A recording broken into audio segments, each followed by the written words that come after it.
Shocking college admissions scandal isn't shocking at all. Cheating and greasing palms by the privileged in the college admissions process is far from new. The FBI has been busting up NCAA pay-for-play scandals in college athletics for years, but the most recent college story gripping the nation was not fueled by unsavory agents, predatorial AAU coaches or poor black families looking for a quick come-up. Unsealed court documents have revealed to the public what federal investigators describe as a nationwide conspiracy that facilitated cheating on college entrance exams. The bombshell revelations include elite D1 coaches, Hollywood actresses, CEOs and members of privileged white families. In fact, of the 40 charged in this bombshell cheating scam, 33 of them are parents to students or prospective students. In a press conference Tuesday, federal investigators characterized them as a catalog of wealth and privilege. In essence, they wrote checks that enabled them to use their wealth to, among other things, take athletic scholarships from other deserving kids and brazenly fleece the system. U.S. Attorney's Office, for every student admitted through fraud, an honest, genuinely talented student was rejected. We're talking about deception and fraud. Fake test scores, fake athletic credentials, fake photographs, bribe college officials. According to Complex, the plot is alleged to have revolved around securing the admission of students to major universities as recruited athletes regardless of their athletic abilities and assisting prospective enrollees with exam cheats, that is SAT and ACT, per an NBC News report filed Tuesday. William Rick Singer, founder of a college prep business in Newport, is the alleged kingpin of the operation. Singer's charges include racketeering conspiracy, money laundering conspiracy, conspiracy to defraud the U.S., and obstruction of justice. He's expected to plead guilty. Affected universities allegedly include Stanford, Georgetown, UCLA, and Yale. Among the dozens of people named in the indictment are multiple coaches, as well as Felicity Huffman and Lori Loughlin. Huffman and husband William H. Macy are alleged to have given a charitable donation of $15,000 to participate in the scheme on behalf of their oldest daughter. Macy, however, is not listed in federal documents as among those hit with a charge. Update: Lori Loughlin is not yet in federal custody as she was traveling at the time the complaint was unsealed and the arrest warrant was issued. She is expected to be taken into custody at some date, a senior U.S. law enforcement official tells NBC News. The pressures parents face in being able to secure their kids a spot at the most pristine universities is far from new. After the recent AAU cases and arrests, many would assume that these deceptions and scandal are athletic in nature, many involving African American families or low-income students with million-dollar dreams.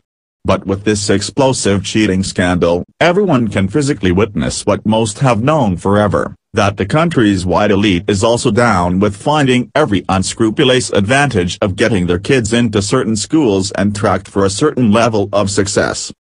The main difference is that they just buy their way in. Money talks in this country, and college admission, like most things in this world, can apparently be bought for the right price. While most students of color have to work hard whether it be in the classroom, at home or on the athletic field, many privileged white kids from families who wanted guarantees instead of due process in the game of college admissions were getting into prestigious colleges on the strength of a check cut on their behalf. Some parents charged in college admissions cheating scheme paid up to $6.5 million to ensure their children got into universities, FBI says. Per documents, the majority of allegedly affected students had no knowledge that the scheme was in play. Other charges scattered across the newly revealed documents include conspiracy to commit racketeering, money laundering, and obstruction of justice. All told, millions in bribes are alleged to have been paid out. One alleged method of bending exams in the prospective students' favor, as detailed in the FBI's complaint, involved securing extended time for them to complete tests in an individualized setting. From there, bribe test admins would let a third party either proctor the proceedings while giving out correct answers, add correct answers after completion, or take the exam in the prospective student's place. In one swoop, we see how the privileged parents of these children, in conjunction with trusted coaches, faculty and numerous third parties, design a system that further compounded the heavy odds against less privileged kids. So instead of receiving a well-deserved opportunity and a great education, they move further down the list behind those who can afford to pay their way to the top. Breaking/NBC News, the FBI and U.S. Attorney in Boston has charged 12 people in a massive college entrance exam cheating scandal that facilitated students being admitted high-profile D1 schools, court documents show.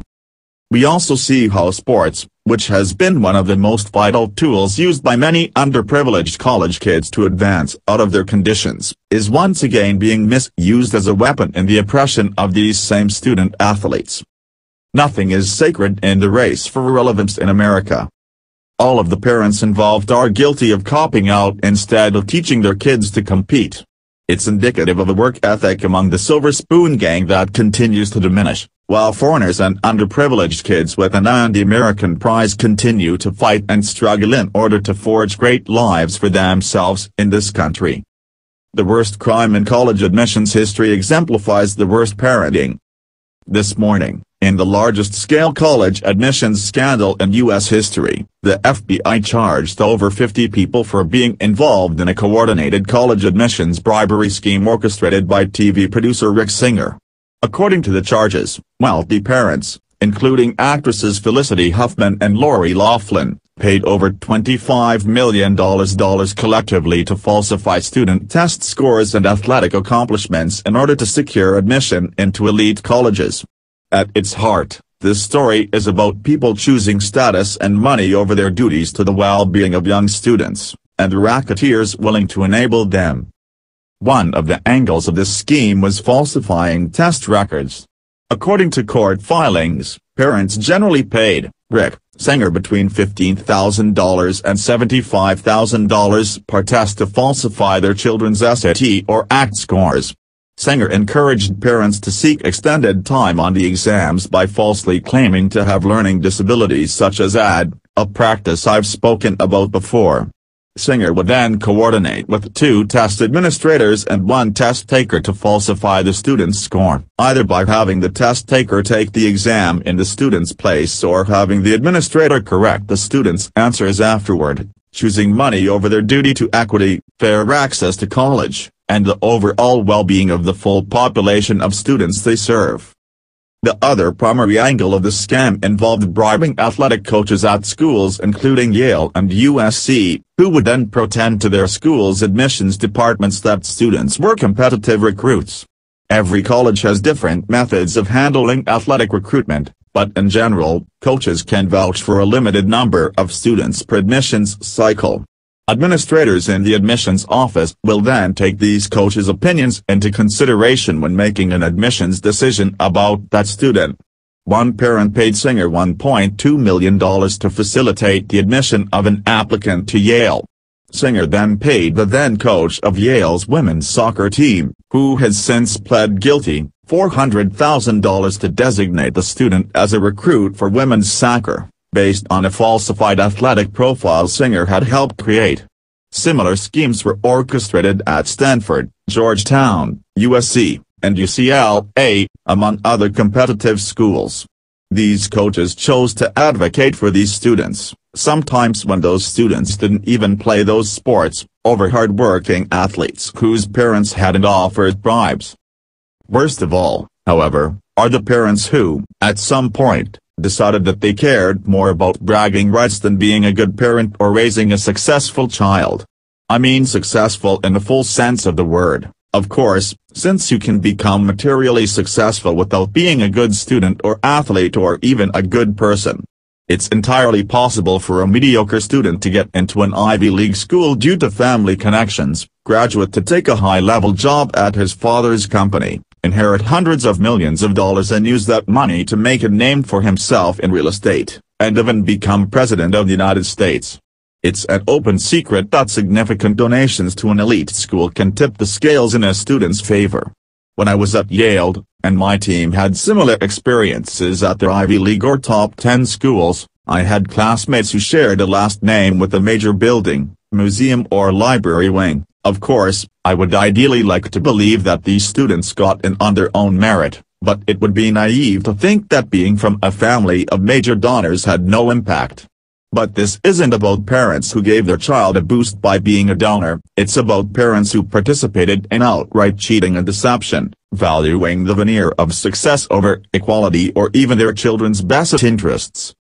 This isn't the first time in the past few months that people have been exposed for falsifying student records. This December, the New York Times published a report alleging that T.M. Landry, a college prep school in Louisiana, had regularly fabricated transcripts, club participation, and even tragic backstories for its students, many of whom were accepted into elite schools. To me, the worst part of that story was the students, many of whom were unaware of the lies their school was telling colleges on their behalf, who arrived at selective colleges underprepared academically or emotionally but felt unable to seek help. One student reported that she struggled academically but felt she couldn't tell my friends because they would say, "How did you get into the school then?"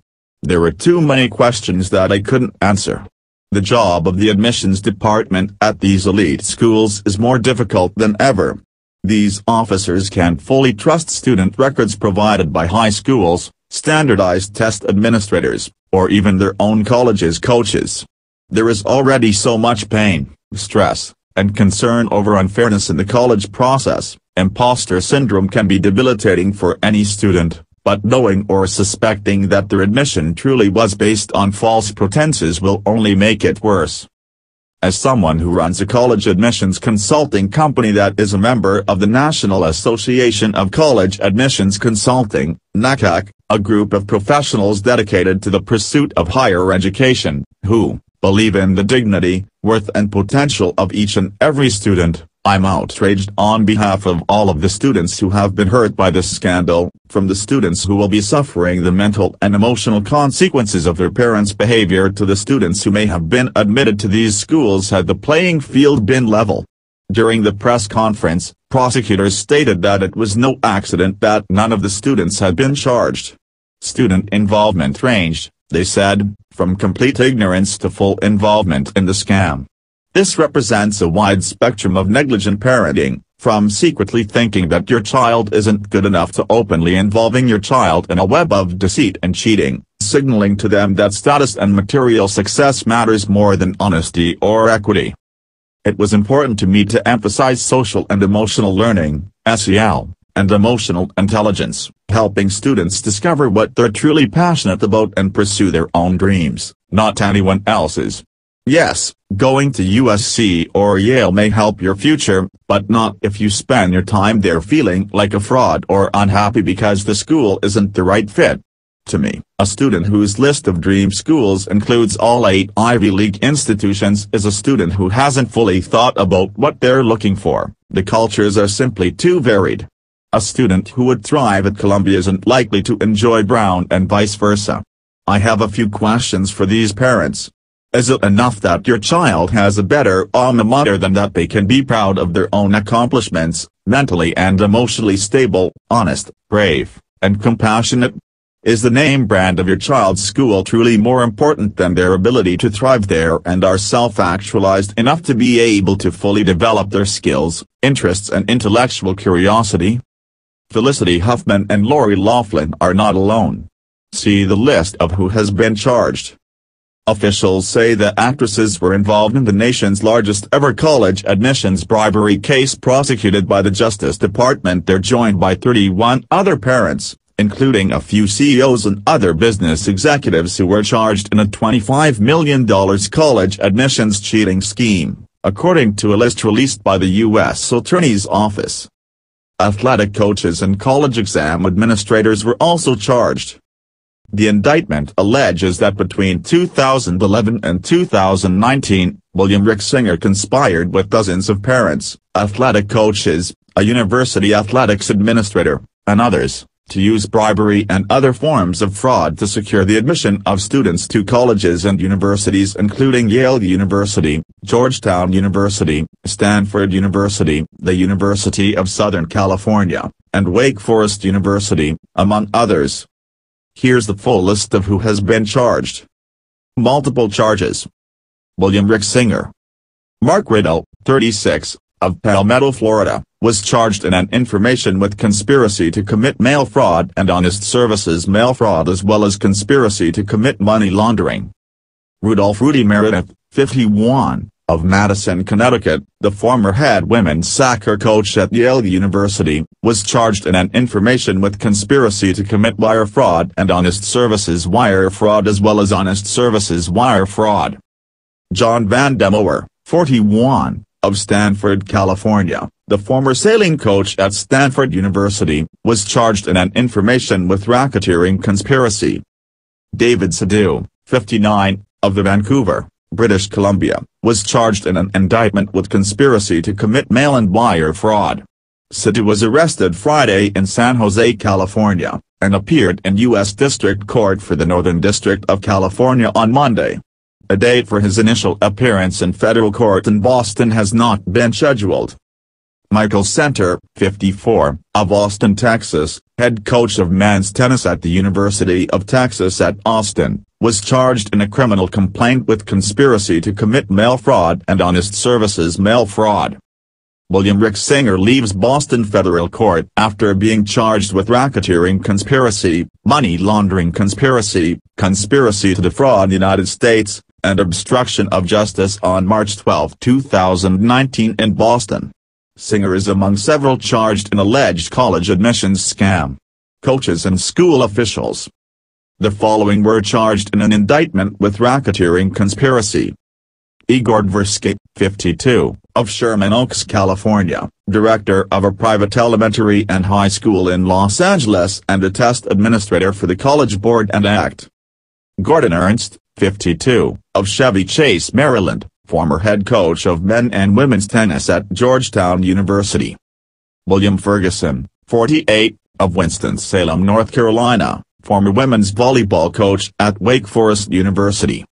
Martin Fox, 62, of Houston, president of a private tennis academy in Houston. Donna Hunnell, 57, of Long Beach, California, the senior associate athletic director at the University of Southern California. Laura Jank, 36, of North Hollywood, California, former assistant coach of women's soccer at the University of Southern California. Stanford sailing coach John Van Demoer arrives at Boston Federal Court for an arraignment on March 12, 2019, in Boston. John Van Demoer is among several charged in alleged college admissions scam. Alika O'Shahin, 49, of Fountain Valley, California, former head coach of women's soccer at the University of Southern California. Stephen Mosra, 69, of Folsom, California, accountant and financial officer for the Edge College and Career Network and the Key Worldwide Foundation. Jorge Salcedo, 46, of Los Angeles, former head coach of men's soccer at the University of California at Los Angeles. Michaela Sanford, 32, of Folsom, California, employee of the Edge College and Career Network and the Key Worldwide Foundation. Jovan Vavic, 57, of Rancho Palos Verdes, California, former water polo coach at the University of Southern California. Nikki Williams, 44, of Houston, assistant teacher at a Houston high school and test administrator for the College Board and Act. The parents. The following were charged in a criminal complaint with conspiracy to commit mail and wire fraud. Gregory Abbott, 68, of New York, founder and chairman of International Dispensing Corporation, a food and beverage packaging company. Marsha Abbott, 59, of New York. Gamal Abdelaziz, 62, of Las Vegas, the former senior executive of resort and casino operator of Wynn Macau Resort in Macau, China. Diane Blake, 55, of San Francisco, an executive at a retail merchandising firm. Todd Blake, 53, of San Francisco, an entrepreneur and investor. Jane Buckingham, 50, of Beverly Hills, California, founder and CEO of Trender Boutique Marketing Company. Ihan Joey Chen, 64, of Newport Beach, California, operates a provider of warehousing and related services for the shipping industry. Amy Colburn, 59, of Palo Alto, California. Gregory Colburn, 61, of Palo Alto, California. Robert Flaxman, 62, of Laguna Beach, California, founder and CEO of real estate development firm Crown Realty and Development. Massimo Gianoli, 55, of Los Angeles, fashion designer and founder of Massimo Fashion Company, also married to Lori Loughlin. Elizabeth Henriquez, 56, of Atherton, California. Manuel Henriquez, 55, of Atherton, California, founder, chairman and CEO of Hercules Technology Growth Capital, a publicly traded specialty finance company. Douglas Hodge, 61, of Laguna Beach, California, former CEO of investment management company Pacific Investment Management Company. Felicity Huffman. Agustin Hunius Jr., 53, of San Francisco, owner of wine vineyards in Napa Valley and listed as co-founder of the Quintessa Vineyard Estate. Bruce Isaacson, 61, of Hillsborough, California, president of a real estate development firm WP Investments. Davina Isaacson, 55, of Hillsborough, California. Michelle Jacobs, 48, of Newport Coast, California, former executive of a large food manufacturer. Elizabeth Kimmel, 54, of Las Vegas, owner and president of First Busey, a media company. Marjorie Clapper, 50, of Menlo Park, California, co-owner of jewelry business. Lori Loughlin, 54, of Los Angeles, actress. Toby McFarlane, 56, of Del Mar, California, former senior executive at a title insurance company. William McGlashan Jr., 55, of Mill Valley, California, senior executive at a global equity firm TPG Capital.